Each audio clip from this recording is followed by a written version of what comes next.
오늘 주시는 하나님 말씀은 욥기 42장 말씀입니다. 1절부터 17절까지 말씀 교독하도록 합니다. 욥기 42장입니다. 욥이 여호와께 대답하여 이르되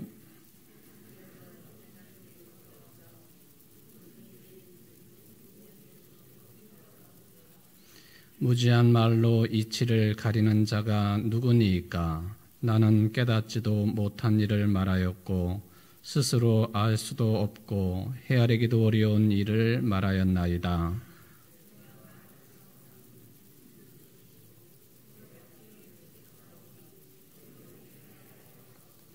내가 주께 대하여 귀로 듣기만 하였사오나 이제는 눈으로 주를 배움나이다.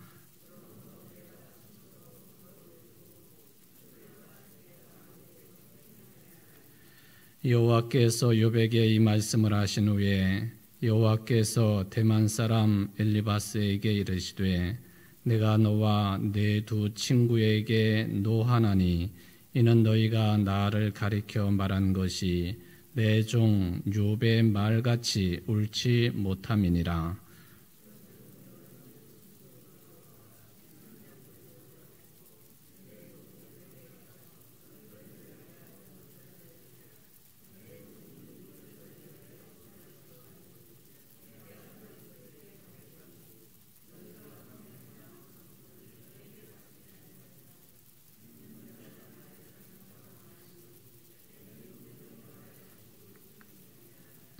이에 대만 사람 엘리바스와 수아 사람 빌닷과 나아마 사람 소발이 가서 여호와께서 자기들에게 명령하신 대로 행하니라. 여호와께서 욥을 기쁘게 받으셨더라.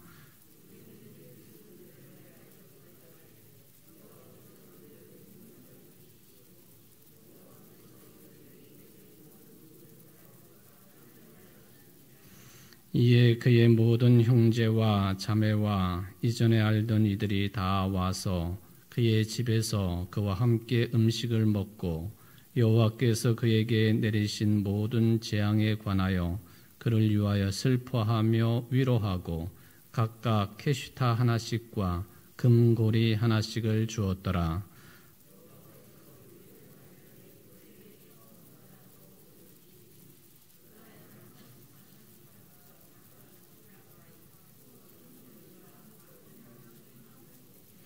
또 아들 7과 딸 3을 두었으며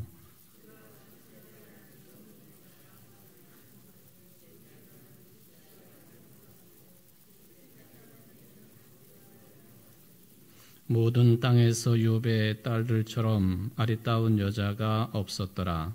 그들의 아버지가 그들에게 그들의 오라비들처럼 기업을 주었더라.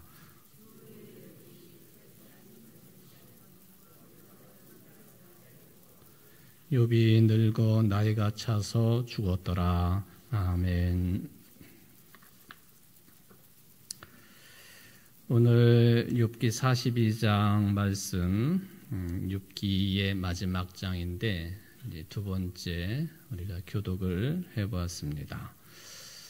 이 욥기 42장 1절부터 6절까지가 욥이 한 이야기로 되어 있고 그 다음에 이제 7절 이하부터 하나님께서 말씀하시고 또 그 뒤에 욥의 상황이 어떻게 변화가 되었는가 이거에 대해서 기록을 해 놓았고 마지막에 가서는 욥이 이제 죽었다 하는 말씀으로 42장 말씀이 이제 결론을 맺고 있습니다. 아무래도 이 욥이 하나님 앞에서 어떠한 신앙적인 깨달음을 가지게 되었느냐?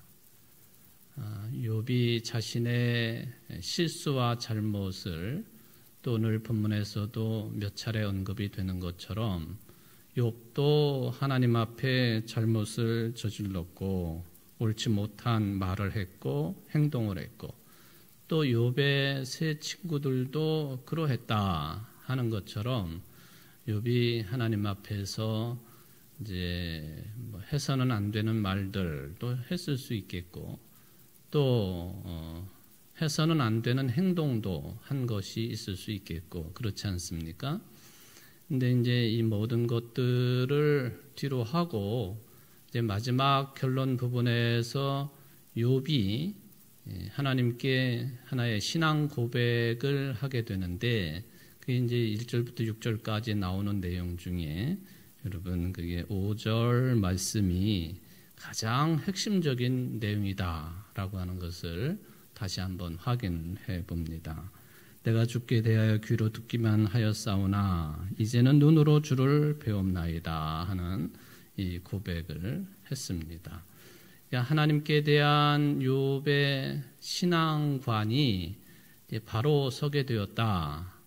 이제 그 욥기 내용에 따르면 이제 그런 것으로 볼 수가 있습니다. 그래서 이 5절 말씀은 여러분들이 욥기를 읽을 때마다 뭐 다른 내용들을 충분히 읽으실 수 있겠지만은 항상 이 42장 5절 말씀은 염두에 두시고 펴서 일부러 읽기도 하시고 확인도 하시고 뭐 그러는 것이 참 좋겠다 하는 생각을 해보게 됩니다.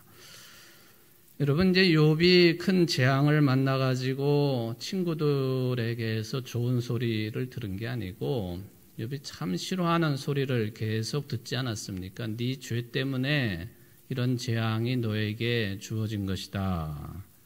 그러니까 충고지만은 또 위로라고 볼 수도 없는 그런 이야기를 많이 들었습니다.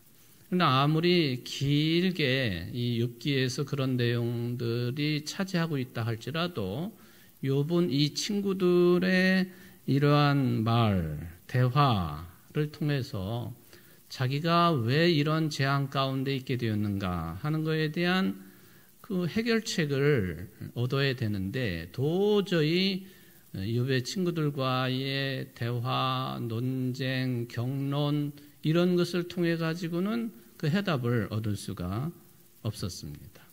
해결의 실마리를 찾을 수가 없었다 하는 것이죠. 그렇게 이제 뭐 우리의 눈으로 보면은 또 세상적인 기준으로 보면은 욥이라고 하는 사람은 마치 막다른 골목에 몰린 뭐 고양이 앞에 쥐처럼 그런 꼴이 되고 만 것을 우리는 여러 차례 볼 수가 있었습니다.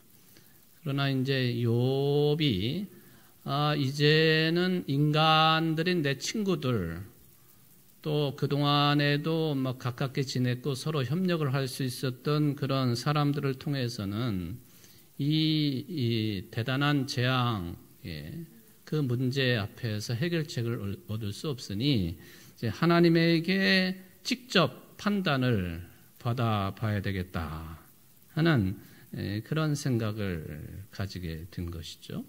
그래서 여러분들 계속 반복해서 말씀을 드리지만은 하나님으로부터 직접적인 판단을 받아봐야 되겠다 이런 생각에 따라서 주어진 말씀들이 뭐냐 하면은 그 유명한 38장부터 41장까지의 하나님의 이제 말씀이고 또 일종의 답변이었다 하는 것을 볼 수가 있습니다.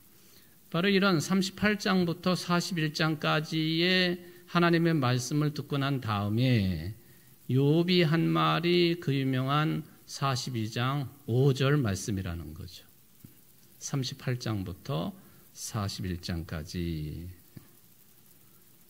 이제는 하나님을 귀로 듣는 게 아니라 들은 정보로 끝나는 게 아니라 내가 실질적으로 하나님을 봅니다. 이 봅니다라고 하는 이 표현은 하나님을 이게 말하자면 직접 만났다 또는 체험했다 하는 그런 내용으로 해석이 가능한 그런 표현법이 되겠습니다. 여기 5절에 보면은 듣는 것하고 보는 것, 이 두 가지가 비교가 되어 있습니다. 듣는다라고 할 때에는 우리가 들음을 통해서도 믿음이 또 생겨나는 것이기 때문에 듣는 일도 매우 중요한 신앙의 과정이 되는 것은 분명합니다. 근데 이제 이 5절에 나와 있는 이 듣는다라고 하는 말씀을 우리가 접근을 할 때에는 그 욥의 신앙이 듣는 것보다는 보는 것을 통해서 하나님을 직접적으로 체험한 것으로 되어 있기 때문에 여기 욥이 말하고 있는 이제 이 듣는 것이라고 하는 이 표현은 정보를 습득한다. 그러니까 하나님에 관해서 이야기를 해보면은 하나님에 대해서 정보를 가지게 된다. 그러니까 하나님이 뭐 어떤 분이셔서 어떻게 일하셨는지 그런 정보를 듣고 만나게 되고 가지게 되고 뭐 그런 거죠. 이에 비해서 본다라고 하는 이 표현은요, 실제적으로 하나가 된다 하는 그 뜻으로 여러분들이 이제 받아들이시면 되겠습니다. 그러므로 5절에 있는 것처럼 귀로 듣기만 하였사오나 이제는 눈으로 주를 배움나이다. 이 표현은 하나님과 하나가 되었습니다. 그렇다고 해서 뭐 욥이 전능하신 하나님과 똑같은 존재가 되었다 그 개념은 아니죠. 하나님을 만났다. 하나님을 눈으로 배웠다. 이게 하나님의 뜻을 온전하게 확인하고 깨닫게 되었다. 뭐 그 뜻으로 해석을 해볼 수가 있겠습니다. 도대체 욥이 어떤 길을 통해서 하나님을 보았다고 말을 하는 것인가? 예를 들면은 뭐 어린아이들이 동화책을 읽는 것처럼 무슨 뭐 이렇게 짠 그러면서 하나님이 나 여기 있다 나 봐라 하고 나타나신 것처럼 하나님이 그렇게 나타나신 것은 아니지 않습니까?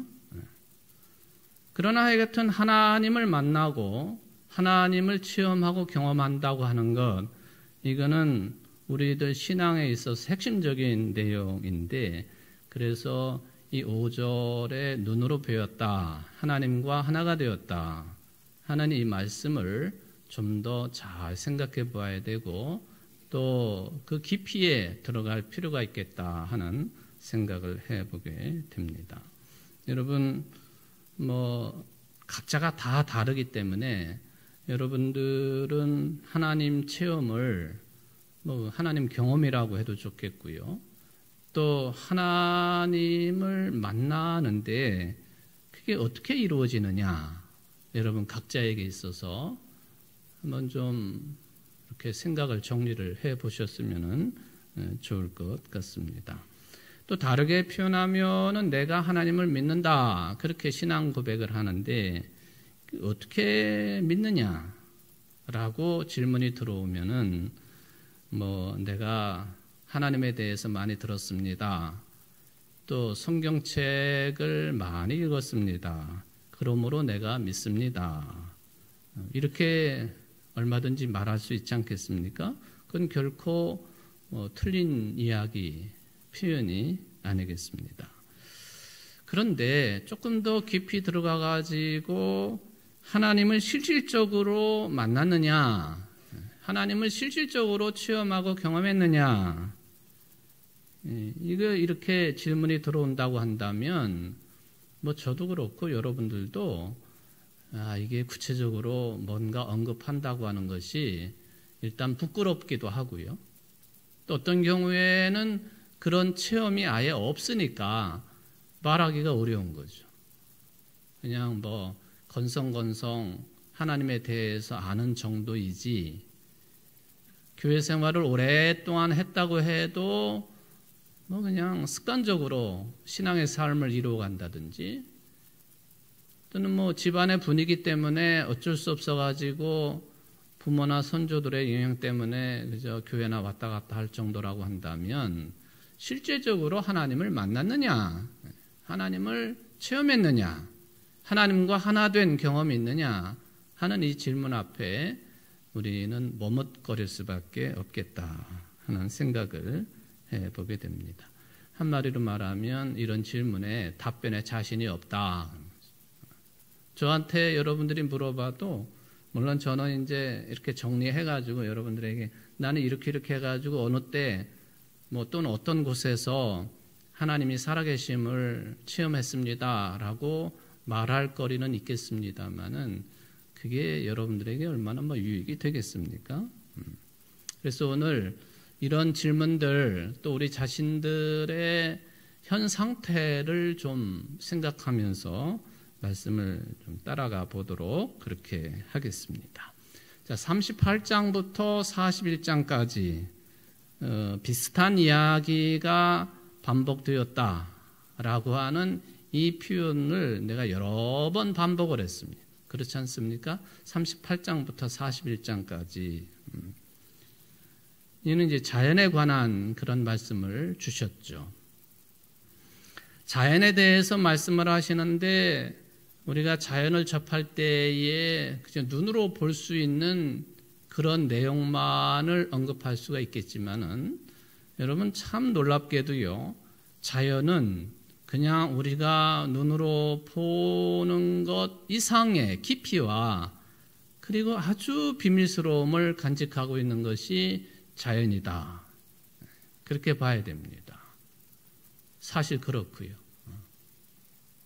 자연의 깊이와 비밀스러움을 앞으로 주님 오실 때까지 그걸 완벽하게 그걸 풀이해내고 또 해석을 해낼 사람이 있겠나요? 저는 없다고 생각을 합니다. 없으리라고도 보여지고요. 바로 38장부터 41장까지의 이 자연의 깊은 차원 그리고 자연이 가지고 있는 비밀스러움, 일단 제가 비밀스러움이라고 표현을 하겠습니다만은 이런 것들을 통해서 말하자면 욥이 하나님을 만난 거예요. 자연의 그 깊이와 비밀스러움을 통해서 욥이 하나님을 체험을 했다. 그런 이야기입니다. 다른 건 없어요, 사실은.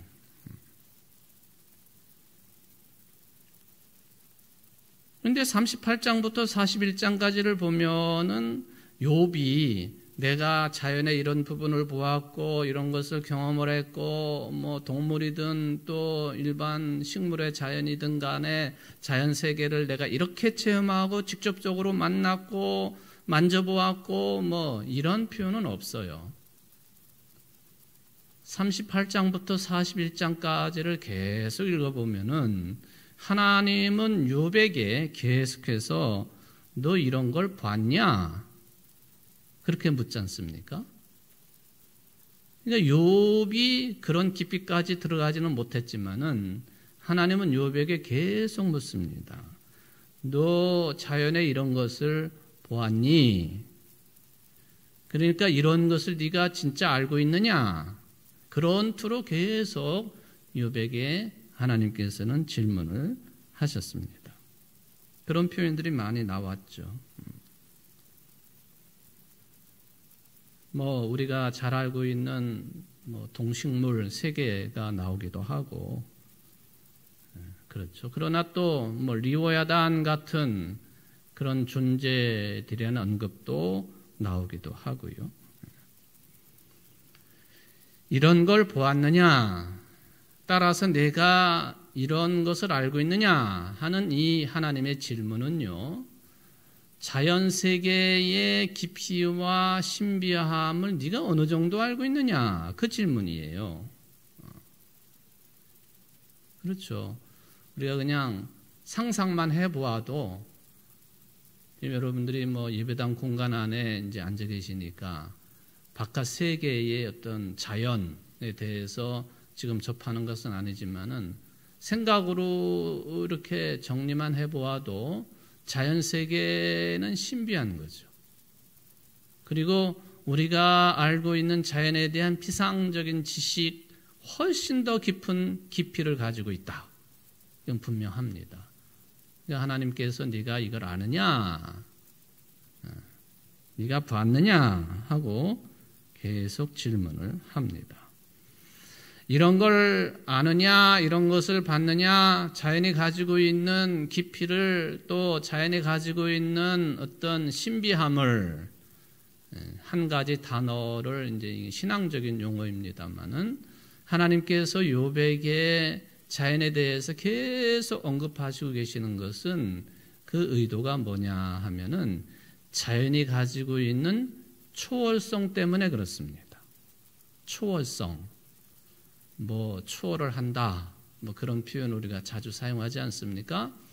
근데 우리가 실제 생활에서 뭐 초월한다라고 하는 개념을 적용할 수 있는 영역이 굉장히 많기는 하겠습니다만은 이 신앙적인 용어로 또는 더 넓게 보면은 종교적인 용어로 초월성을 이야기한다 할 때는 이게 우리가 좀 해석을 많이 해봐야 될 필요가 있겠습니다. 쉽게 말하면 초월이라고 하는 말은요, 우리 인간들의 수준을, 우리 인간들의 의식을, 우리 인간들의 생각을, 우리 인간들의 사고 체계를, 본인 자신이 가지고 있는 인간들이 가질 수 있는 경험을 넘어선다, 그런 뜻입니다.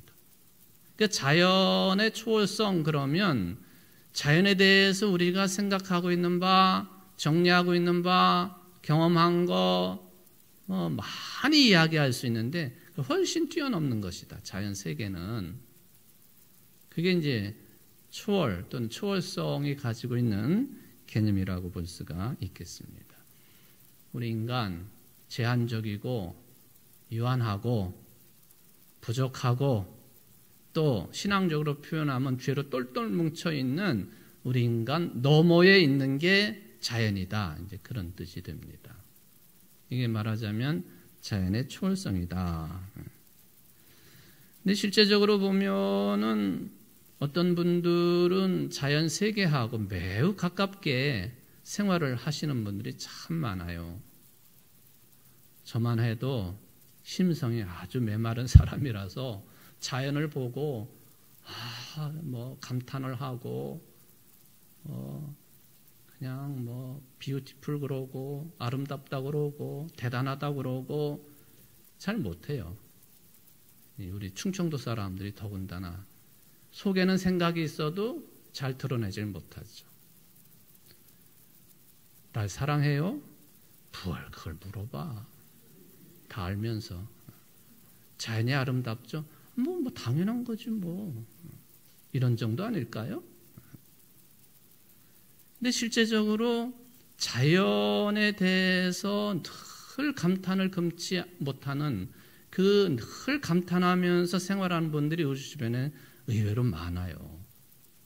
저 뭐 성경에도 나와 있는 것처럼 들에 핀 꽃 또는 잡초 하나 뭐 이런 것들 보고도 아름다움에 아주 취해가지고 감탄을 하시는 분들도 있지요. 아니 여러분들이 오늘 저녁에 예배에 오시기 전에 식사를 뭐 대부분 하셨으리라고 보여지지만은 밥 한 숟가락을 뜨면서도 내 입으로 들어가고 있는 이 쌀 한 숟가락, 밥 한 숟가락 이게 정말 어떤 과정을 거쳐가지고 현재 내 입으로 들어가고 있는가? 이걸 깊이 생각하게 되면은요. 그래서 밥 한 숟가락에는, 밥 한 공기에는 저 하늘에 해도 담겨 있고, 저 공중에 바람도 담겨 있고, 하늘에서 내려오는 빗줄기도 담겨 있고, 낮밤도 담겨 있고, 우주의 기운도 담겨 있고, 땅의 기운도 담겨 있고, 그러다가 보면은 밥 한 수를 어떻게 넘길 수가 있겠습니까? 안타까워서 이 귀한 것을 온 우주가 담겨 있는 밥 한 숟가락. 제가 이런 설교는 하고 있지만 저는 참 할 말이 없는 사람이에요. 밥을 정말 감사한 마음으로 내가 먹느냐 하는 걸 생각해 보면은 그렇지 못한 존재니까 이런 말 할 자격도 없지만은 그래도 입은 살아서 말은 합니다, 제가. 그렇잖아요. 여러분들 오늘 교회 오시기 전에 숟가락으로 밥을 떠서 드셨을 텐데 그게 국수가 돼도 마찬가지예요. 온 우주의 기운이 다 모아져 가지고 그게 쌀알이 된 것이고 또 그게 도정이 돼가지고 밥이 돼서 내 입으로 들어오는 건데, 그러니까 전체가 다 자연과 관련된 것들이죠. 내가 여기에 감탄할 수 있겠는가? 그죠? 허겁지겁 배고프니까 배 채우기 위해서 밥 숟가락을 뜨는 경우도 있을 수 있겠고, 하지 못해서 억지로 그냥 잘 받지 않는 것을 또 밥 숟가락을 뜬 경우도 있을 수 있겠고요. 실은 우리의 삶이 자연과 매우 가까운 삶을 살아가고 있다 하는 이 지적 앞에 우리는 고개를 숙일 수밖에 없습니다. 매우 익숙하다 하는 것이죠. 그런 생각을 합니다. 그런데 실제적으로 보면 그게 다 비밀스러운 거라는 거죠. 그리고 매우 깊은 차원이라고 하는 것입니다. 그래서 오늘 이제 38장부터 41장까지를 우리가 여러 차례 읽고 또 하나님의 말씀을 생각을 해보았는데, 거기서 조금 더 제가 나가보도록 하겠습니다. 자연의 초월성이다. 자연이 가지고 있는 초월적인 성격이라고 말할 때에 성경을 근간으로 하고 또 우리가 하나님을 믿는 사람들로서 신앙적인 접근을 한다고 한다면 도대체 자연이 초월성을 가지고 있다 하는 그 말이 무슨 뜻이냐는 거예요.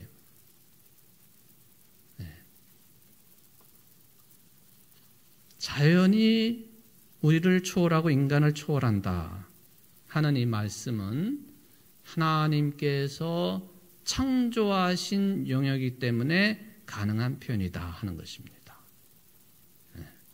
초월성이라고 하는 개념하고 하나님의 창조라고 하는 개념이 서로 얽혀지게 되겠습니다.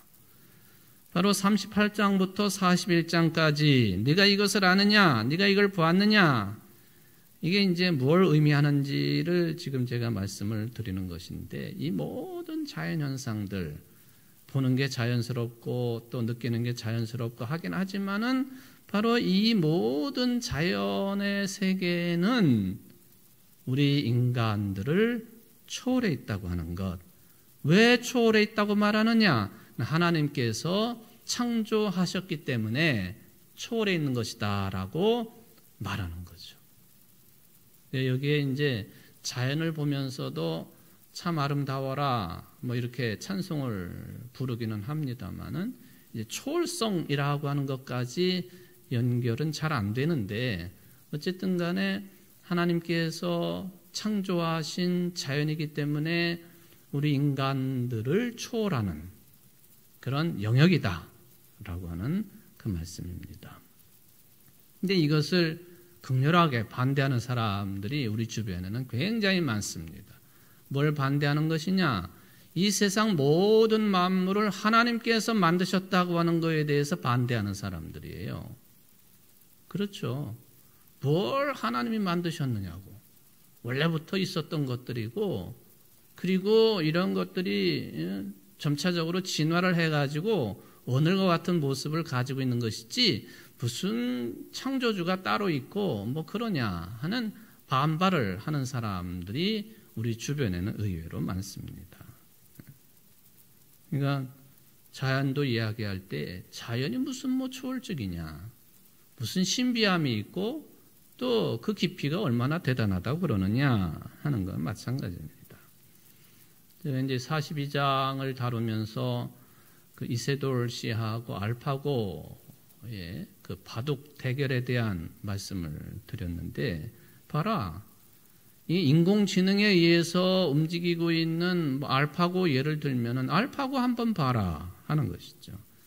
말하자면 그 알파고 AI 알파고에 대한 이야기를 한다고 하는 것은 무슨 뜻이냐면은요, 인공지능이 자연도 정복한다 하는 개념입니다. 인공지능이 자연도 정복한다. 자연만이 아니라 우리 인간의 정신, 우리 인간들만이 가지고 있는 직관력, 이런 것들조차도 인공지능이라고 하는 기계가 뛰어넘고 있다. 그런 이야기죠. 이게 이제 하나님의 자연을 바라보면서 초월성을 이야기하고 있는 우리 신앙인들에게 세상 사람들이 반발을 하고 있는 그런 내용들이죠. 기계가 뭐라지만 하나님도 뛰어넘을 수 있다 하는 그런 이야기가 아니겠습니까? 자연이라는 게 하나님의 피조세계로서 우리 인간들을 초월해 있는 게 아니라 자연과학 기술을 통해서 이 모든 것들은 극복될 수 있다라고 주장하는 내용들이 되겠습니다. 제가 자주 언급을 하고 있는 내용이 되겠습니다만은 유대인으로서 예루살렘 대학의 교수직을 수행하고 있는 유발 하라리라고 하는 사람이 이제 21세기는 우리 인류가 이 세 가지는 능히 극복을 했다라고 주장했다고 그랬죠. 세 가지. 우리 인간들을 괴롭히고 있는 세 가지. 뭐죠?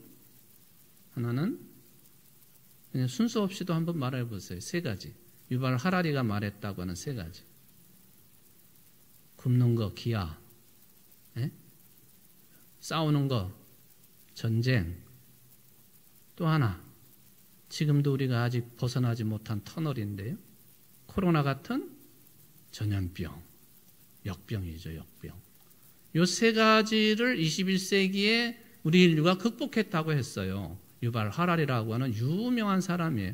아직 젊은 학자이기는 하지만은 제가 코로나 기간 동안에 이분 이름을 여러 번 거명을 했고 속된 말로 웃기는 소리 하지 말아라. 그런 이야기를 자주 했지 않습니까? 자, 기아도 전쟁도 역병, 전염병도 우리 인간들이 기술적인 차원에서 극복을 했고 따라서 앞으로 21세기 이후의 인류는 호모데우스, 신적인 존재가 되는 것이 목표다. 그런 주장을 했습니다. 호모데우스. 호모라는 게 인류를 말하는 것이고 데우스가 하나님을 말하는 거 아닙니까? 신, 호모데우스. 인간이지만 신적인 존재. 근데 뭘 극복을 합니까? 극복을 하기를. 자연재해가 조금만 닥쳐와도 어쩔 줄 모르고 당할 수밖에 없는 게 그것은 1인당 국민 소득이 10만 불 이상 되는 그런 부자 나라도 상관없고요. 비가 많이 오면 많이 오는 대로 오늘도 날씨가 굉장히 추운데 한파가 영하 40도 이하로 내려가면 내려가는 대로 요즘에 또 오스트레일리아, 호주는 또 엄청나게 덥다잖아요. 막 45도까지 올라간다고 그래요. 어제 호주에 사는 우리 충북로의 소속 선교사님이 전화가 와서 한참 후배니까 야 거기 엄청나게 덥다며 내가 그랬대. 엄청나게 덥대. 45도까지 올라간대. 말이 45도죠 여러분들. 제가 그렇게 말한 기억이 있는데 몇 년 전에 그 선교사님을 방문하러 호주 갔을 때 41도, 42도 바깥에 나갔을 때 이거는 인간 사는 세상이 아니더라고요. 41도, 42도 완전히 얼굴도 타고 살갗도 타고 느낌 자체가 그래요. 아 이러다가 통닭은 아니지만 하여간 이게 타 죽을 수도 있겠구나. 그러니까 더우면 더운 대로, 추우면 추운 대로, 눈이 많으면 많이 오는 대로, 비가 많이 오면 많이 오는 대로 21세기 인류 무슨 호모데우스를 지향하고 있는 인류는 여전히 이 신비스러운 자연현상 앞에서 별 볼 일 없는 존재들인 거예요. 근데도 여전히 과학기술 이거 자연과학기술 이런 것들 통해 가지고 자연을 초월한다고 하는 그런 주장을 하는 사람들, 과학자들이 많이 있지 않습니까? 이런 사람들 입장에서 보면 자연은 그 자연이 어떤 초월적인 대상이 아니고 이거는 정복의 대상입니다. 그렇죠? 정복의 대상이에요. 얼마든지 정복할 수 있다. 그런 입장을 가지죠. 창세기에 하나님께서 우리 인간들을 말씀으로 창조하시고 그리고는 우리 인간들에게 복을 주실 때에 생육하고 번성하라. 땅을 정복하라. 그런 말씀을 주시지 않습니까? 이 자연과학 만능주의에 사로잡히는 사람들이 이 초월성을 가지고 있는 자연조차도 이게 극복의 대상으로 또는 정복의 대상으로 여기기 때문에 오늘날 우리 인류는 지구촌 환경은 극도로 피폐해져 가고 있고 그리고 하나님의 아주 아름다운 창조 질서, 자연 질서는 훼손되어지고 있고 그 결과가 그대로 우리 인간들에게 밀려오고 있는 중 아닙니까?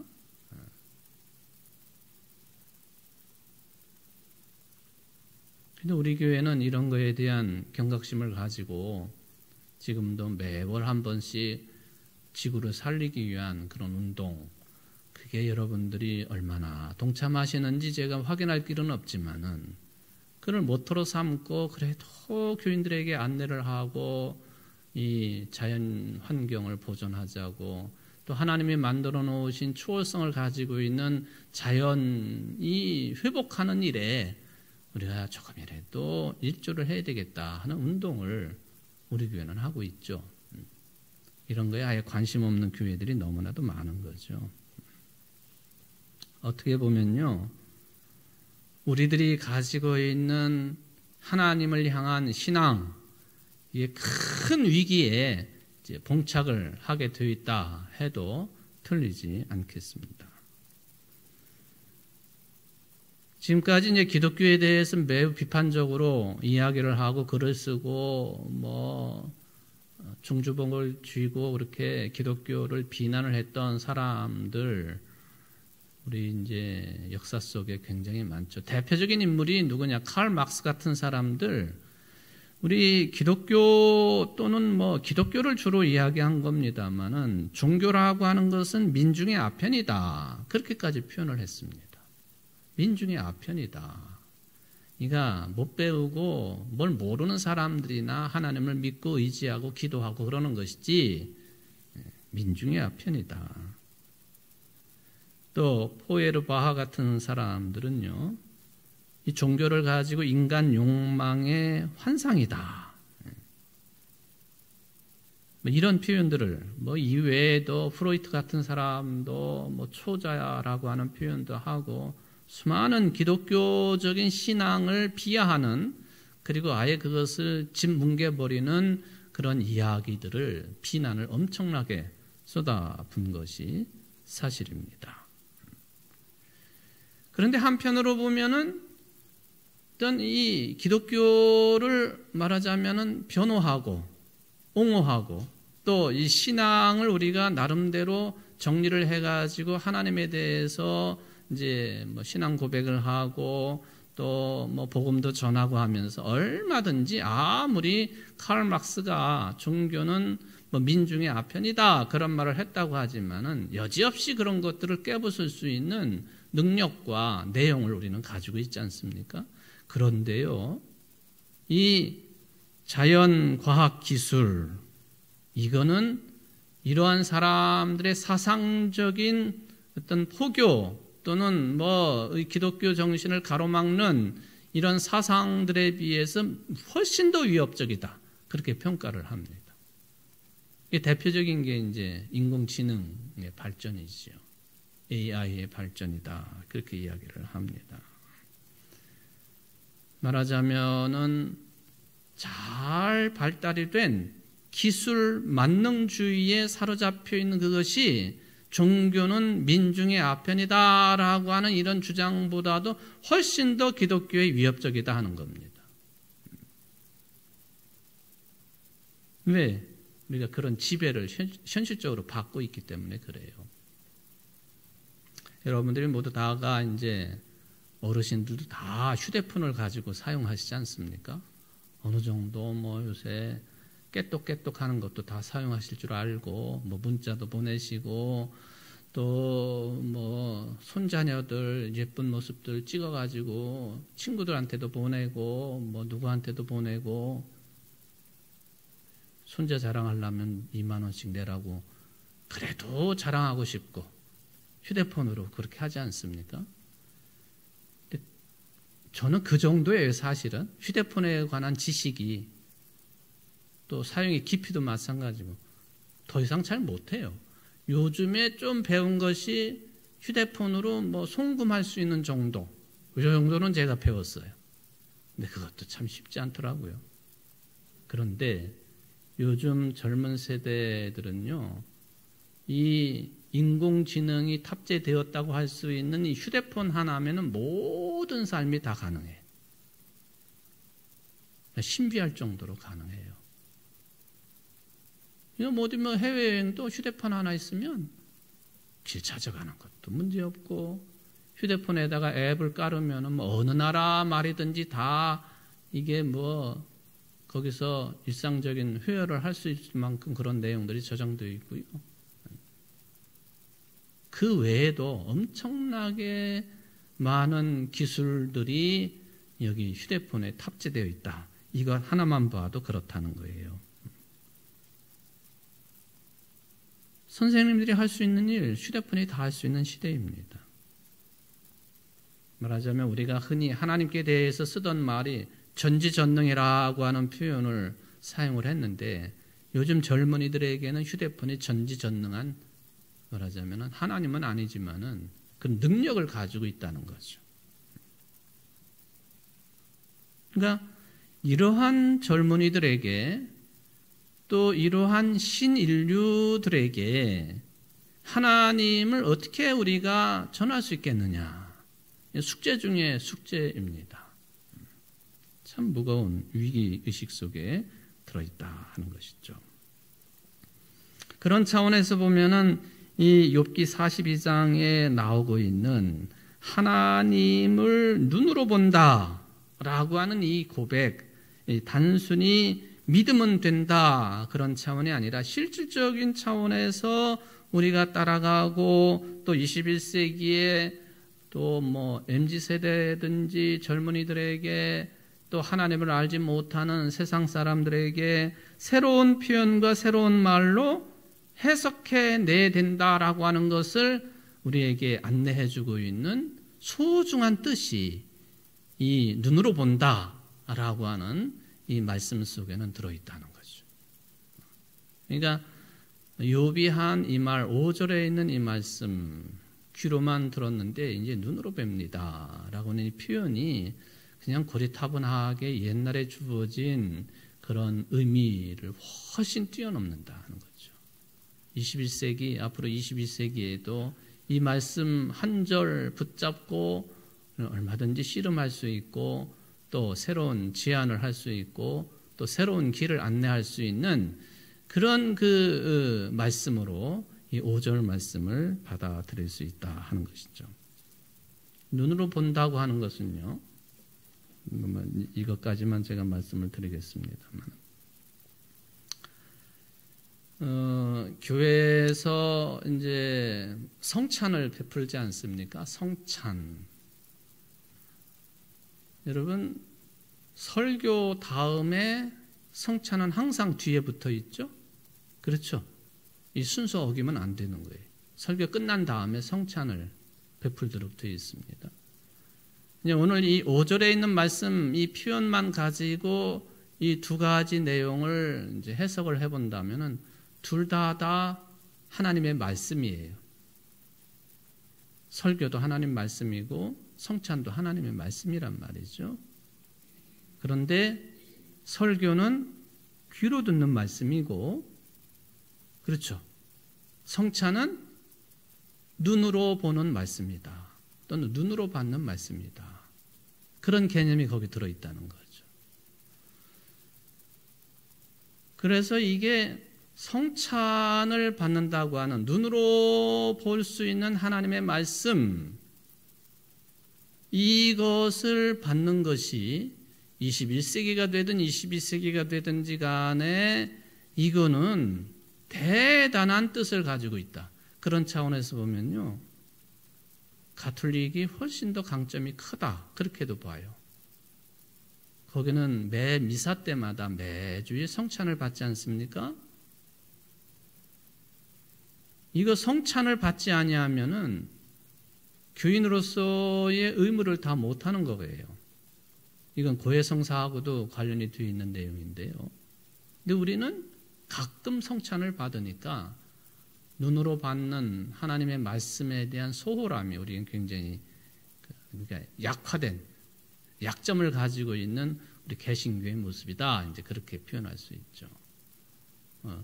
그거 하나만 해석을 해도요, 이게 5절의 이 말씀이 현대를 살아가고 있는 모든 인간들에게 어떤 개념으로 다가설 수 있느냐 하는 것을 배우는데 부족함이 없는 욥의 고백이라고 볼 수가 있겠습니다. 오늘 여러분들도 귀로 하나님의 말씀을 들으시고 눈으로는 뭐 이것저것 보시고 또 뭐 이건희도 보고 또 뭐 벽도 보고 천정도 보고 그렇게 하셨습니다마는 귀로도 듣고 눈으로도 보고 하나님 체험의 깊이가 무한대라고 하는 것을 말씀해 주고 있는 5절의 말씀이라고 생각해 볼 수가 있습니다. 여러분들의 모든 걸 총동원해 가지고 하나님을 만나실 수 있다고 한다면 그게 최고입니다. 그렇죠? 모든 육감까지도 다 동원해서 하나님을 뵐 수 있고 그래서 하나님과 하나가 되어지고 욥이 그런 경지까지 들어섰다. 오늘 예배에 나온 여러분들도 그런 신앙 경지에 들어서는 모든 성도들 되시기를 주의 이름으로 축원을 드립니다. 자비로우신 하나님 아버지 감사를 드립니다. 오늘 우리는 욥기 42장을 통해서 욥이 한 5절 말씀, 이 신앙 고백을 큰 내용으로 받아들입니다. 귀로만 듣던 하나님을 눈으로 뵐 수 있고 하나님과 하나가 되어지는 놀라운 신앙 체험을 욥이 했다고 하는 것, 욥만이 아니라 우리 모두 다도 이런 신앙의 경지에까지 올라설 수 있도록 하나님 우리를 이끌어 주시고 성령께서 우리를 지도하시고 안내해 주시어서 하나님을 만나 뵙고 하나님과 하나 되기에 부족함이 없는 우리 이 수요 예배 시간에 나온 모든 성도들의 삶이 될 수 있도록 복을 내리워 주옵소서. 예수님의 이름으로 간절히 기도하옵나이다. 아멘.